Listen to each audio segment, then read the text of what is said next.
Արտարոց դեպք Երևանում Գոլդ համարանիշներով ՀՄ-ի վարորդը ավտոմեքենայից դուրս է բերել ատրճանակն ու ինքնաձիգը ու անկանոն կրակոցներ արձակել գործին խառնվել են քրեական ոստիկանները։ Դեկտեմբերի 30-ին արտարոց դեպք է տեղի ունեցել Երևանում։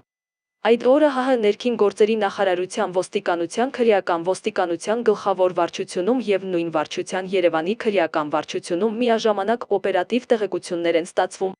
որ Երևանի բնակիչ 43-ամյա Գորհն ՀՄ մակնիշի ավտոմեքենայով Երևանի շենքերից մեկի բակում կայանում է ՀՄ, ապա ավտոմեքենայի հետևի նստատեղից վերցնում է ատրճանակ եւ ինքնաձիգ ու սկսում անկանոն կրակոցներ արձակել դեպի օդ։ Քրեական ոստիկանները պարզել են ՀՄ-ի համարանիշները, որը 70GH777 է, իսկ Գորհն հասարակության նկատմամբ անհարգալից կամ իրավական կամ բարոյական նորմերի նկատմամբ բացահայտ արհամարհական վերաբերմունք է դրսևորել կրակոցներ արձակելով օդ։ Բարեբախտաբար կրակոցների հետևանքով տուժածներ չկան։